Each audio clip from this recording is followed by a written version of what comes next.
ఎందుకంటే అన్ని జోన్స్లో mini stories ఉన్నాయి ఇక్కడ. అసలు ప్రీతికి అమ్మాయికి ఎప్పుడుని మధ్యలో లావణ్య అనే మనిషి మస్తాన్ సాయ్ అనే వ్యక్తిపై రేప్ కేసు కూడా పెట్టింది. కరెక్ట్. యా.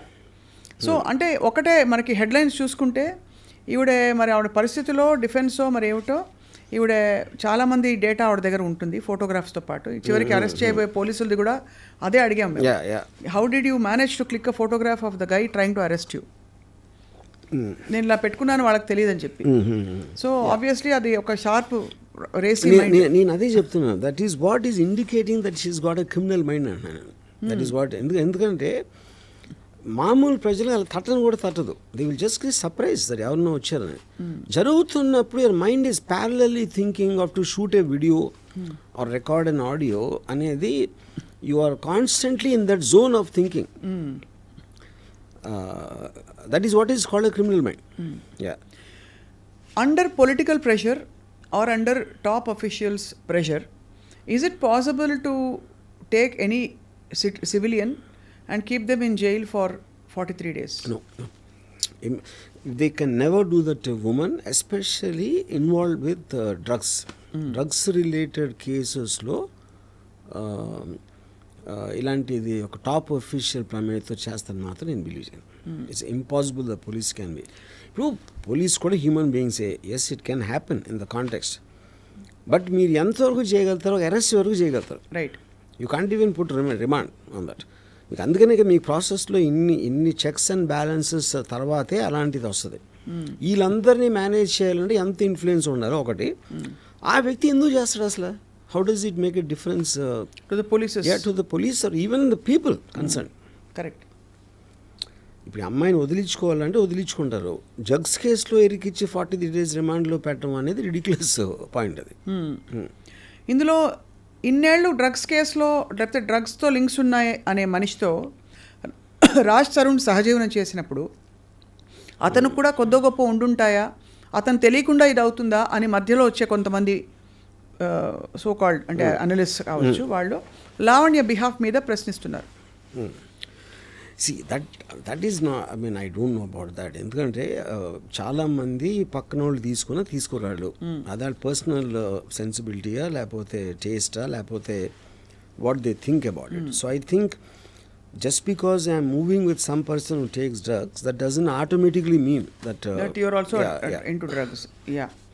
So ఈ అంటే ఎంతవరకు వెళ్ళిపోయిందంటే ఆర్జీవి గారు చెప్పులు చూపించుకోవడం డిబేట్ రూమ్ లైవ్స్లో, మనుషుల్ని పెట్టి బయట కొట్టించడం, ఒకళ్ళ మీద ఒకళ్ళ. నేను అదే అన్నాను, all that for me indicates a criminal mind.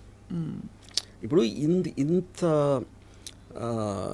మీడియాలో ఎంత హాట్గా ఉండే టోటల్ ఛానల్స్ 24/7 దాన్ని వాయించేస్తున్న టైంలో ఓకే, కోపం కంట్రోల్ చేసుకోలేక మీరు ఎవరినో కుట్టారా తిట్టారా అంతవరకు ఐ కెన్ అండర్స్టాండ్. ఎవరో మనుషుల్ని తీసుకెళ్ళి కొట్టడం అంటే అది ఇట్స్ ఏ గ్యాంగ్ చేస్తాయి అలాంటి పనులు. రౌడీ షీటర్ చేస్తారు ఆ kind of things. You know, rowdy sheeter అలాంటిది ఒక అమ్మాయికి ఎలాగ సాధ్యం అవుతుంది? ఆబ్వియస్లీ ఆ అమ్మాయికి ఉన్న కంపెనీ అలాంటిది, which is what even Raj Tarun saying. ఆ అమ్మాయికి ఉన్న చుట్టూ ఉన్న కంపెనీ ఈజ్ యాక్చువల్లీ వాట్ నేను అక్కడి నుంచి వెళ్ళిపోయింది దానికి. అలాంటి కంపెనీ ఉందని క్లియర్గా అర్థమవుతుంది కదా. సో మామూలు మీరు పొద్దున ఎవరైనా గొడవ వస్తే మీరు రౌడీలు వస్తారా మీతో కొట్టడానికి? మీకు ఎక్కడ తెలుస్తుంది మీకు రౌడీలు పట్టుకోవడానికి అసలు? మీ సినిమాలో రౌడీలు అప్పిస్తారని మీకు ఫోన్ చేస్తారు. సో బట్ యాక్చువల్లీ ఇది on a very serious note sir. So మీకేమర్థమవుతుంది దట్ రాజ్ తరుణ్కి లావణ్యకి మధ్య రిఫ్ట్ రావడానికి ఏవైనా కారణాలు అయ్యుండొచ్చు, బట్ తిన కంపెనీ కరెక్ట్ కాదని రాజ్ తరుణ్ ఫీల్ అయినట్టు మీరు భావిస్తున్నారు? ఐ విల్ టెల్ యూ ఒక ఎగ్జాంపుల్ చెప్తాను మీకు. ఇప్పుడు Raj Tarun is a celebrity, definitely compared to her is highly successful person, famous with money XY. ఒక టైంలో కాదు, ఎప్పుడో చిన్నప్పుడు అంటే ఒక 10 years 11 whatever years back when he was not an actor, అప్పుడు ఇద్దరు సమానం అనుకోదాం. ఆ టైంలో స్టార్ట్ అయిన రిలేషన్షిప్ ఇప్పుడు 10 years తర్వాత రాజ్ తరుణ్ సెలబ్రిటీ స్టేటస్కి వచ్చింది. దీనికి ఒక ఎగ్జాంపుల్ ఏమి ఇస్తానంటే, గోల్డెన్ రిట్రీవర్ అని ఒక కుక్క ఉంటుంది, ఇట్స్ వెరీ లార్జ్ డాగ్. అవును. షువావా అని ఇంకొక కుక్క ఉంటుంది, very small dog, almost golden retriever పా దగ్గర ఉంటుంది సైజ్, 6 inches ఉంటుంది అంతే హైట్. నేను ఒకళ్ళ ఇంటికి మా ఫ్రెండ్ ఇంటికి వెళ్తే అక్కడ ఆడి దగ్గర 2 ఉన్నాయి వాడు. అది షో మాట్లాడతా అని అని దాన్ని వాయించేస్తాం. ఇది ఇలా గోల్డెన్ రిట్రీవర్ని, అదేమో ఇలా కొంచెం ఇలా అణిగిమణి ఉంటుంది గోల్డెన్ రిట్రీవర్. అది చాలా విచిత్రంగా అనిపించింది నాకు. సో నేను అప్పుడు ఆయన అడిగాను ఓనర్ని, ఏంటది అంటే, సరే ఇప్పుడు ఈ 2 చిన్నగా ఉన్నప్పుడు ఒకే సైజు ఉండే పుట్టినప్పుడు, అవి పెరిగినప్పుడు ఇది ఎంత అయిపోయింది. ఓకే, ఇది ఎంత అయిపోయేసరికి ఇప్పుడు చివావా మాటికి అది దీనికన్నా పెద్దగా ఉంది, దానికి ఎక్కువ బలం ఉందని గుర్తు రాకుండా మాటికి కరుస్తూ ఉంటుంది దాన్ని. గోల్డెన్ రిట్రీవర్కి ఆ థాట్ రాకూడదు. I think Lavanya is a Chihuahua and this guy is a golden retriever. ఏదే అనాలజీలో ఇన్ కంపారిటివ్ ఆస్పెక్ట్ ఆ కాంటెక్స్లో. అప్పుడు మాటికి ఇప్పుడు ఏం చేస్తారంటే, ఆడవాళ్ళకు ఉన్న జనరల్ టెండెన్సీ కూడా, అంటే ఐఎమ్ నాట్ స్పెసిఫైయింగ్ ఎనీబడి, ఒక నేను తన ప్రియురాల్ని, నేను తన గర్ల్ ఫ్రెండ్, నేను తన భార్య అనే ఈ టైటిల్ ఎప్పుడైతే వచ్చిందో, they will start having a dominance on that person constantly, to make him feel guilty, to make him feel grateful, to make him feel నేను ఇంత ఇచ్చేసాను నీకోసం, అంత చేసాను అని ఆ గిల్ట్ తెప్పించడానికి ఆ ప్రాసెస్లో ఉంటారు. యూనో, అది ఒక పర్టిక్యులర్ టైంలో ఒక లిమిటింగ్ పాయింట్కి వస్తుంది, ఒక స్ట్రెచ్ అవుతుంది, ఒక లిమిట్ అక్కడ తిరుగుతుంది. సో ఇవి ఏదైతే గోల్డెన్ రిట్రీవర్ సడన్గా అది ఒక బయట అయిపోయింది షో పని.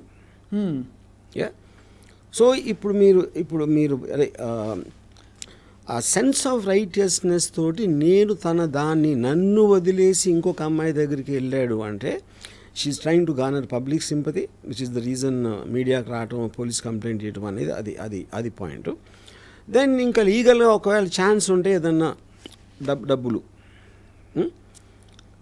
సో అండ్ ఒకసారి మీరు ఆ రూట్లోకి వెళ్ళారంటే దెన్ మీ కంట్రోల్ లేకుండానే స్పైరల్ అయిపోతూ ఉంటుంది. అదే అంటే మీరు అది పర్ఫెక్ట్గా చెప్పారు. ఎలా అయితే మీరు మాఫియా సినిమాలు తీశారు కాబట్టి అందులోకి వెళ్ళాక యాక్షన్ రియాక్షన్ ఉంటుంది. And self preservation. Correct. So ఈ రికార్డింగ్ లో కీప్ ఆన్ డెవలపింగ్, అది మీ కంట్రోల్ కూడా ఉంది ఇంకా స్క్రిప్ట్ దాని తర్వాత. అదే అంటిల్ కదా, కరెక్ట్. ఎందుకంటే ఈ క్వశ్చన్ అడిగినప్పుడు అమ్మాయి సైకో అని చిత్రీకరించే ప్రయత్నం చేశారు, అమ్మాయి క్యారెక్టర్ అసాసినేషన్ చేశారని అంటున్నారు. బట్ ఫ్రాంక్లీ తను ఎవిడెన్సెస్ బయట పెట్టడం, గొంతెత్తి ప్రశ్నించడం, ఇవన్నీ కూడా తన్ని సైకో అని చిత్రీకరించడానికి ఒక దారి తీసాయి. ఇప్పుడు నా బేసిక్ పాయింట్ ఏంటంటే, కామన్ సెన్స్ టెల్స్ మీ, ఇప్పుడు ఎమోషనల్ లాస్ ఆఫ్ కంట్రోల్ అనేది is one of the prime causes for psychopathic behaviour. You know, ఇప్పుడు ఒక పర్టికులర్ టేప్లో అమ్మాయి ఉమ్ములూసి కొట్టేసి ఏదో లాంగ్వేజ్ మాట్లాడేసి దానికన్నా ఎక్కువ ఒక దెయ్యం పట్టినట్టుగా అరుస్తుంది. యూనో, నాకు ఫ్రాంక్గా నేను ఎగ్జార్సిస్ట్ సినిమా చూసినప్పుడు కూడా అంత భయపడాల వాయిస్ నోట్ విన్నాక. అంటే that shows extraordinary absolute loss of control over your emotion or extraordinary acting to scare the other person. And you are saying no matter how much the other person would have hurt you or betrayed you, అలాంటి loss of control మనకు ఉండకూడదు అంటారు. అలా ఉంది అంటే psychopathic అంటారు. నేను చాలా మంది అబ్లర్గా ఉంటారు. It's not like you, I mean men and women fight and all that. కానీ the point in the creative, ఇప్పుడు when she talked about his mother or X or Y, I don't even want to say those things. You, అలాంటి language, ఆ tone is also important. No, అవును. ఇప్పుడు ఒక అమ్మాయి add అవటం, లేకపోతే గబుక్కుని చెంప మీద కొట్టడం, అవి మొహం మీద ఉమ్ములూసేసి అలాంటి మాటలు మాట్లాడి కొట్టేసి అన్ని, I think that is a very bizarre behaviour. ఇంకా పిచ్చితనానికి మీనింగ్ ఏంటి? అది కూడా పిచ్చి కాకపోతే. కాబట్టి పరిస్థితులు ఎలా ఉన్నా మనం పిచ్చికి తెచ్చుకోకూడదు, మనం కంట్రోల్ కోల్పోకూడదు అంటున్నారు. సో దట్స్ కోల్పోయామంటేనే పిచ్చి కాదు. మీకు ఎమోషనల్ లాస్ ఆఫ్ కంట్రోల్, ఇప్పుడు ఎమోషన్స్ని కంట్రోల్ చేసి ఒక పద్ధతి ప్రకారం చేయటం అనేది which is generally known as civil behaviour. ఆ సివిల్ బిహేవియర్లో ఒక్కొక్కసారి అన్కంట్రోలబుల్ టెంపర్తో కొన్నిసార్లు ఏదో తిట్టారా కొడతారా అనేవి జరుగుతాయి. ఎక్స్ట్రీమ్కి వెళ్ళినప్పుడు సైకాటిక్ బిహేవియర్ అవుతుంది. Everything is in degrees only. No, right. అది it could also be genetic కదా ఆర్జీవి గారు? No, maybe I think she's clear cut case of histrionic personality disorder. మీరు దాంట్లో దానికి ఉన్న డెఫినేషన్ చూస్తే exactly it will suit she needs psychiatric treatment. Histrionic personality disorder అనేది మీ assessment based on what you have seen based on me talking to some experts in that, and